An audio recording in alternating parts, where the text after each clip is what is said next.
नमस्कार दोस्तों, स्वागत है आपका इन्फिनिटी नॉलेज में। तो दोस्तों, जैसा कि आपको पता ही होगा, अब से करीब 1 साल पहले लद्दाख के क्षेत्र में चाइना ने भारत को छेड़ने की हिमाकत की थी, जिस वजह से चाइना को उसका खामियाजा भी भुगतना पड़ा था। लेकिन अब चाइना की साइड से दोबारा वही गलती करने की कोशिश की जा रही है। चाइना दोबारा से फिर लद्दाख के क्षेत्र में डिप्लॉयमेंट को बढ़ाता ही जा रहा है। लेकिन इसी के रिटेलिएशन में भारत ने भी अपने बेहतरीन फाइटर जेट को पूर्वी लद्दाख के फॉरवर्ड बेस पर तैनात करके रखा है। और इसमें एक खास बात यह भी है कि भारत ने चाइना के स्वागत में वहां पर राफेल भी तैनात कर रखे हैं, जिस वजह से चाइना ज्यादा बौखलाया हुआ है। इसके साथ साथ ही भारत अपनी तैयारी में इतनी जोरों शोरों से जुटा हुआ है कि भारत ने अपनी स्पाई सैटेलाइट को भी पहले से ही तैनात करके रखा हुआ है, जिस वजह से चाइना की सभी मूवमेंट का भारत को पहले से ही पता चल जाता है। लेकिन इसी के चलते एक न्यूज ऐसी निकलकर सामने आई है, जिसकी वजह से कहीं ना कहीं भारत के लिए एक चिंता का विषय बन जाता है। तो दोस्तों, हुआ कुछ ऐसा है कि चाइना अपने एक प्रोजेक्ट पर बहुत जोरों शोरों से काम चलाने में लगा हुआ है। तो दोस्तों, उस प्रोजेक्ट का नाम है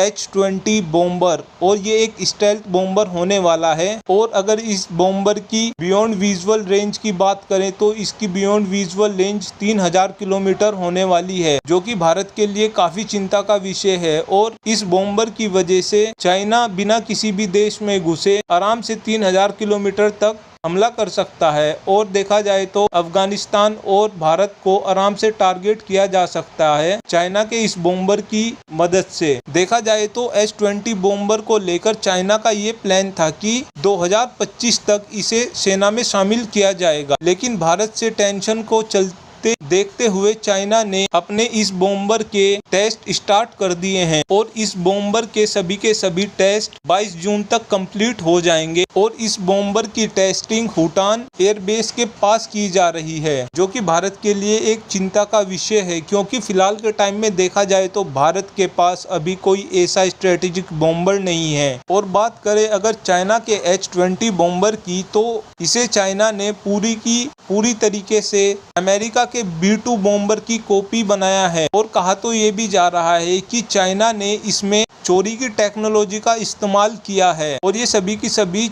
चोरी की हुई टेक्नोलॉजी अपने H-20 बॉम्बर में डाल दी है। अब फिलहाल के टाइम में देखा जाए तो भारत के लिए ये एक चिंता की बात है, क्योंकि फिलहाल के टाइम में भारत के पास अभी तक S-400 नहीं आया है। और S-400 ही वो हथियार है जो कि चाइना के इस H-20 बॉम्बर का आराम से मुकाबला कर सकता है। लेकिन रशिया की साइड से साफ कह दिया गया है इस साल दिसंबर तक भारत को S-400 दे दिया जाएगा। तो इसमें भारत के लिए इतना बड़ा कोई चिंता की बात नहीं है। एक तरीके से देखा जाए